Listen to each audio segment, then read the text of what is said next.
उपासना समर्पण योग अध्याय 3 डे 189। जो विषय चल रहा था वो था आत्मोत्कर्ष के 4 आधार।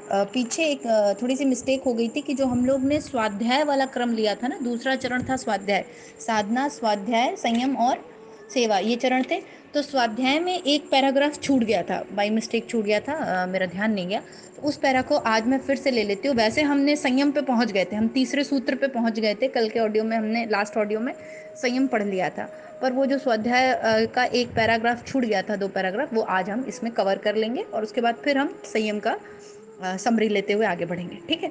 तो स्वाध्याय की चर्चा चल रही थी, तो गुरुदेव ने क्या बोला, कैसी पुस्तकों का अध्ययन करें?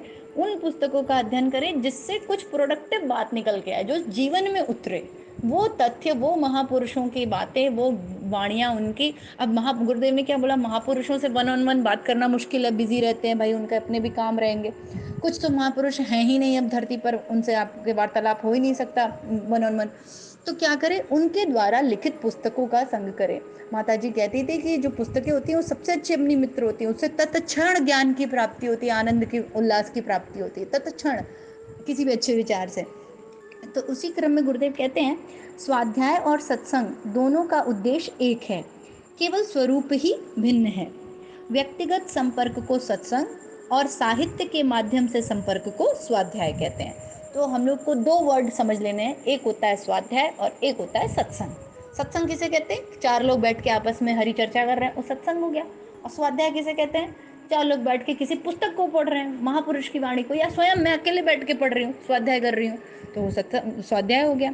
तो गुरुदेव कह रहे हैं कि दोनों में अंतर नहीं है, दोनों एक ही बात है कि हम व्यक्तिगत रूप से मिलके किसी महापुरुष के साथ उसके प्रवचन सुन रहे हैं और या उसकी लिखी हुई पुस्तकें पढ़ रहे हैं। आज हम लोग गुरुदेव की पुस्तक पढ़ रहे हैं और पीछे भी मैंने कई बार आप लोगों को बताया होगा, कई बार तो ऐसा लगता है कि जैसे साक्षात गुरुदेव ही बोल रहे हैं।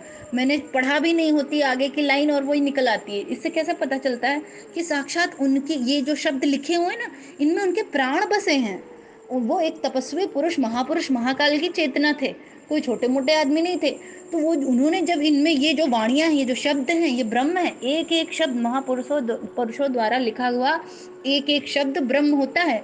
अब ये जो हम शब्द पढ़ रहे हैं, ये अपने आप में इतनी ऊर्जा लिए हुए हैं कि इनको कानों तक पहुंचने में ही उनके तप की सारी शक्ति हमारे अंदर पहुंच गई।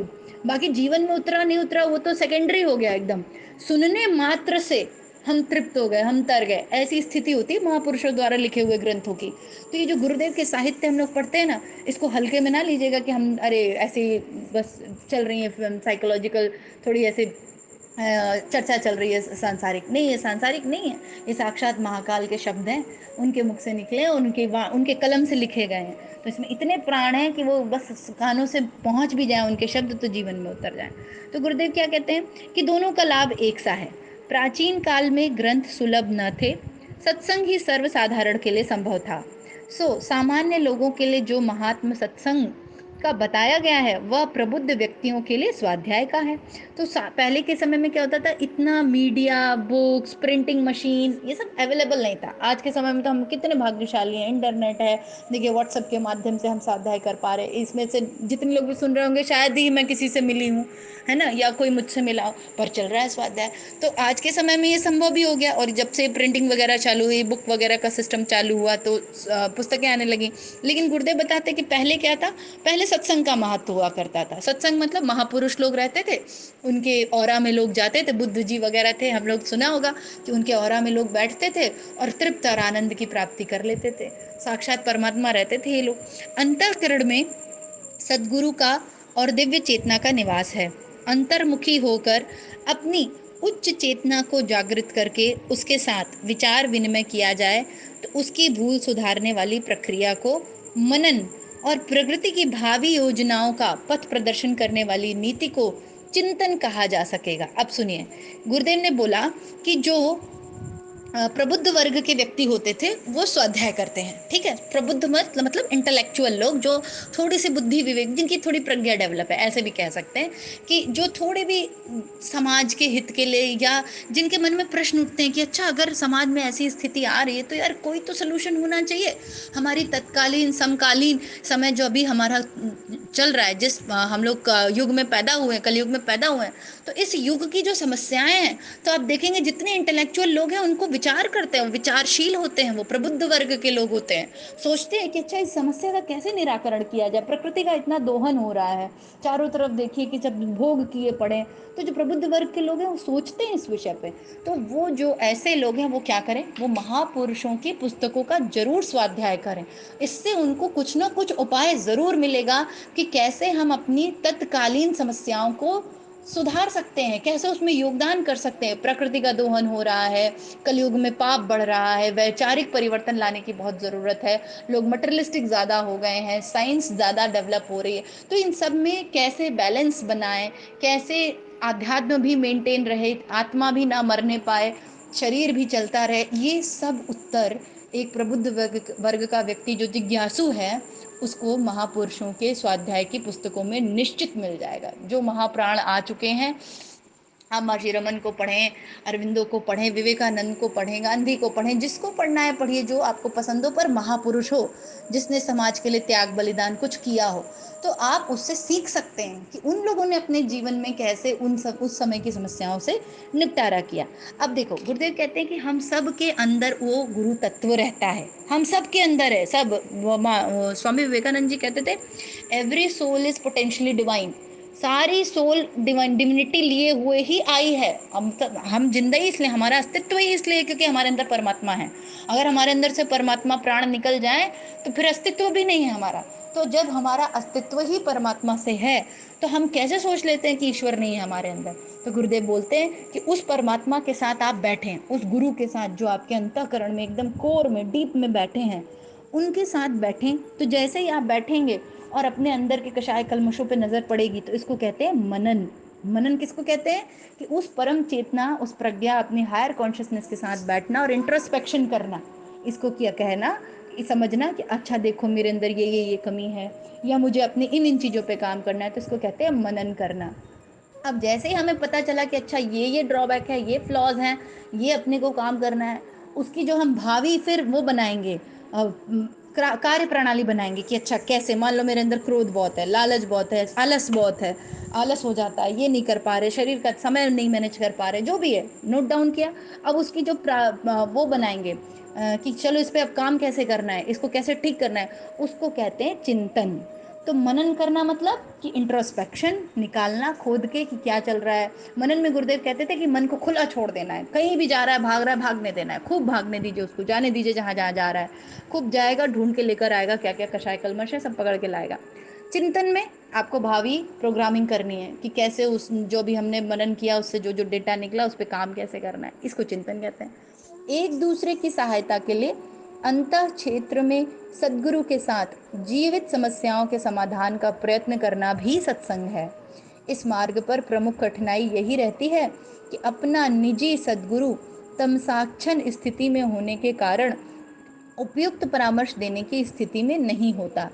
इसलिए उसे परिष्कृत एवं प्रखर बनाने के लिए ब्रह्मवेत्ता गुरुजनों से आरंभिक सहायता लेनी पड़ती है। अब ये देखिए, बहुत सुंदर पॉइंट है, ये बहुत ध्यान से समझने की जरूरत है कि अगर ईश्वर, बहुत से लोग ऐसे बहुत आर्ग्यू करते हैं कि परमात्मा तो हमारे अंदर ही है, गुरु तो हमारे अंदर ही है, तो बाहर हम पंडित श्री राम शर्मा को, आचार्य को क्यों हम गुरु माने। बड़े क्वेश्चन आते हैं मेरे पास कि हम फलाना व्यक्ति को ही क्यों गुरु माने, या किसी शक्ति को गुरु क्यों माने, हमारे अंदर खुद ही परमात्मा विराजमान है। भैया इसलिए आप किसी व्यक्ति, शक्ति, किसी महापुरुष की शरण में जाइए, किसी को गुरु बनाइए या उसकी शरण लीजिए, क्योंकि आपके जो अंदर के गुरु हैं वो अभी ठीक ठीक प्रकट नहीं हो पा रहे हैं। और अगर वो प्रकट होने का प्रयास करते भी होंगे तो जो जीवात्मा सुप्रिया है, या जो आप एज अ जीवात्मा है, उसके कषाय कलमश होते हैं, सबके होते हैं, ये नियम है प्रकृति का। चित्त में जन्म जन्म के संस्कार पड़े हैं, तो वो जीवात्मा के संस्कार निकल निकल के आएंगे। तो आप कंफ्यूज हो जाओगे कि ये गुरु की वाणी है कि मेरे चित्त के संस्कारों की वाणी है। अब गुरु कह रहे हैं कि सुबह उठ के ध्यान करना चाहिए, और चित्त का संस्कार कह रहा है कि अरे सुबह कौन उठता है, ये अब वो बुद्धि बता रही है। और हम क्या सोच रहे हैं, अरे हमारे गुरुदेव ने तो अलाउ कर दिया है कि सुबह उठने की जरूरत नहीं, कभी भी कर लो। वो बात ठीक है अगर आपकी परिस्थिति खराब है। तो क्या होता है, बीच बीच में जब हमारी कषाय कलमश नहीं हटे रहते ना, तो कभी चित्त मन कुछ बोल देता है, फिर कभी कभी थोड़ा चेतना जागृत हुई तो परमात्मा की आवाज आने लगती। ऐसे करके कंफ्यूजन रहता है कि क्या सही है क्या गलत है। इसलिए एकदम एक्यूरेट अगर आपको मार्गदर्शन चाहिए कि सही सही क्या परमात्मा चाहते हैं, वो परम चेतना क्या चाहती है ना, इसके लिए जीवन में गुरु होना जरूरी है, ऐसा गुरुदेव कह रहे हैं। इसीलिए आपको स्थूल रूप में या सूक्ष्म रूप में गुरु का परामर्श, उनकी शरण लेना, ब्रह्मवेत्ता गुरुजनों से आरंभिक शिक्षा लेनी पड़ती है। आरंभ में, शुरू में जब हम कच्चे हैं, जब हमारे कषाय कल्मश हमारे ऊपर हावी हैं, तो कोई एक ऐसा वीर बलवान चाहिए ना, शक्तिशाली, जो हाथ पकड़ के हमें दलदल से निकाल सके। ठीक है, हम भी वही हैं, हम और गुरु एक ही हैं, गुरु और शिष्य अलग अलग नहीं होते। ठाकुर कहते थे विवेकानंद से कि तुम और मैं अलग थोड़ी है, मैं तो तुम्हारे अंदर बैठा हूँ, एक एक चीज जान रहा हूँ। पर क्या, तो फिर विवेकानंद बोलते कि हाँ ठीक है चलो, अब नहीं जाने की जरूरत, अब जब हम, मैं और आप एक ही हैं तो मैं अपने घर पे रहता हूँ, आपको तो वैसे ही सब पता चल जाता होगा, क्या जरूरत है मुझे आपके पास आने की, आपसे मिलने की, आपके साथ सत्संग करने की, सेवा काम करने की। नहीं, ज़रूरत है। क्यों? क्योंकि शुरुआती दौर में हमारे चित्त के संस्कार हावी रहेंगे, तो वो गुरु तत्व प्रकट नहीं होने पाएगा, जब तक कोई एक एनर्जी हमको खींच के उस कसाय कल्मशों से ऊपर नहीं उठाएगी। पढ़े लिखे लोग बिना पढ़ों को सुनाकर उनके स्वाध्याय की आवश्यकता को पूरी करा सकते हैं। ऐसे स्वाध्याय सत्संग दैनिक या साप्ताहिक रूप से भी कथा शैली पर नियमित चलाए जा सकते हैं। नैतिक, बौद्धिक और सामाजिक परिवर्तनों के लिए स्वाध्याय प्रक्रिया जीवन प्राण है। कितना सुंदर गुरुदेव ने बताया कि जो पढ़े लिखे लोग हैं वो अपने भाई बंधुओं को, जो अभी हमारे समाज में देखिए, हमारे देश में गुरुदेव कहते थे जो तुमसे छोटे हैं उनका उद्धार कौन करेगा। एक पिता होता है घर में और वो बोले कि मैं कमा के लाता हूँ, मैं बच्चों को नहीं दूंगा, तो ये सही होगा? अभी बच्चे तो उस स्थिति में नहीं है ना कि वो खुद से जाएं, कमाएं और अपने खाने का अरेंजमेंट करें, तो ये तो पिता का कर्तव्य हुआ ना कि आप बच्चों के लिए लेकर आइए। बिल्कुल उसी तरीके से अगर परमात्मा ने आपको किसी भी विभूति से, किसी भी अनुदान वरदान से आपको देख इक्विप्ड करके भेजा है, तो ये हमारा कर्तव्य होता है कि हमसे नीचे जो भाई बहन है, और नीचे किस सेंस में, आत्मा के सेंस में नहीं, आत्मा चेतना के लेवल पे तो सब एक हैं, बस विभूतियों के लेवल पे, प्रतिभा के लेवल पे हो सकता है कोई दिव्य पुण्य कर्म रहा होगा कि हमें प्रतिभा ज्यादा मिल गई है, तो हम अपनी उस प्रतिभा को अकेले खाएंगे, उस खाने को, उस रोटी को, उस धन को, उस श्रम को, उस समय को अकेले खा जाओगे? गुरुदेव कहते थे तुम पाप खा रहे हो, उसको बांटो। किसमें बांटो? अपने छोटे भाई बहनों में बांटो। कौन छोटे भाई बहन? जिनके पास वो नहीं है। तो जो बुद्धिजीवी वर्ग के लोग हैं वो क्या करें, वो जो उनसे छोटे, जो बुद्धि, जो पढ़ाई पढ़ नहीं सकते, उनका स्वाध्याय का क्रम चलाएं। वो दैनिक भी चला सकते हैं, साप्ताहिक भी चला सकते हैं। और क्यों जरूरी है स्वाध्याय? तो गुरुदेव कहते हैं नैतिक, बौद्धिक और सामाजिक, ये तीनों परिवर्तन अगर करने हैं तो सच में स्वाध्याय के बिना परिवर्तन संभव है ही नहीं। क्योंकि बार बार आपके पुराने कचड़े निकल के आते रहेंगे। अगर आप अच्छे विचारों की सेना नहीं तैयार करोगे, तो जो पुराने वाले कुविचारों की जो सेना है वो सर पे तांडव करती ही रहेगी। आपको उस पुराने कुविचारों से लड़ने के लिए बहुत जरूरी है कि नित्य अच्छी अच्छी पुस्तकों का स्वाध्याय किया जाए। नित्य एक व्यवस्था बनाई, जैसे रोज भोजन करते हैं, स्नान करते हैं, शौच करते हैं, बिल्कुल उसी तरीके से इसको मस्तिष्क का, मन का भोजन समझे कि जिस दिन स्वाध्याय नहीं किया नींद नहीं आनी चाहिए, कि भैया 4 लाइन ही पढ़ेंगे हम, पढ़ के ही लेकिन सोएंगे, या सुन के ही सोएंगे, नहीं पढ़ सकते तो सुन के सोएंगे। बहुत बहुत चीजें अवेलेबल हैं आजकल तो इंटरनेट पे दुनिया जान की। लेकिन अच्छे विचारों का संग जरूर करें जीवन में। आगे गुरुदेव कहते हैं इसकी ओर यदि उपेक्षा बढ़ती जाए तो वह लक्ष्य किसी भी प्रकार पूरा न हो सकेगा जिसके लिए यह देव परिवार गठित किया गया है। झोला पुस्तकालय, चल पुस्तकालय, साहित्य सृजन और ज्ञान यज्ञ की सारी गतिविधियां, विचार क्रांति की प्रेरणाएं इसी बौद्धिक परिवर्तन की धुरी पर घूमती हैं।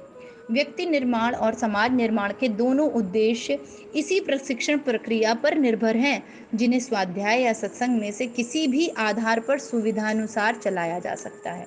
जो ये पूरा गुरुदेव का प्रोजेक्ट युग निर्माण है, ये बिल्कुल पूरा पूरा स्वाध्याय पर डिपेंड है, ऐसा गुरुदेव इस लाइन में बोल रहे हैं। क्यों? क्योंकि अगर हमें व्यक्ति निर्माण करना है, समाज निर्माण करना है, तो जब तक बौद्धिक स्थिति का प्रशिक्षण नहीं देंगे तब तक चीजें घटित नहीं होंगी। तो इसी भाव के साथ आज का यहाँ समाप्त करते हैं। आज हमने ये जाना कि स्वाध्याय और सत्संग दोनों एक ही चीज है। जीवन में स्वाध्याय का प्रवेश जरूर करें, 4 लाइन ही पढ़ें, एक पैराग्राफ ही पढ़ें, पर जरूर पढ़ें। क्यों? क्योंकि बुरे विचारों से लड़ने के लिए अच्छे विचारों की सेना तैयार करना बहुत जरूरी है। और जीवन में एक स्थूल या सूक्ष्म गुरु का या महापुरुषों की पुस्तकों का अध्ययन जरूर करें। तो इसी भाव के साथ माँ गायत्री से ये प्रार्थना करेंगे कि हमारे जीवन में भी वो गुरु तत्व उतरे, वो सच्चा स्वाध्याय उतरे। कमर सीधी कर ले, दोनों हाथ गोदी में। सविता देवता का तेज प्रकाश हमारे अंदर उतर रहा है और आज जो हमने पढ़ा वो हमें आत्मसात हो रहा है। ओम भूर्भुवः स्वः तत्सवितुर्वरेण्यं भर्गो देवस्य धीमहि धियो यो नः प्रचोदयात्। जय गुरुदेव, सभी को प्रणाम। हमारे YouTube चैनल को सब्सक्राइब करें और बेल आइकन को दबाकर ऑल पर क्लिक करें ताकि नोटिफिकेशंस आपको मिलती रहें।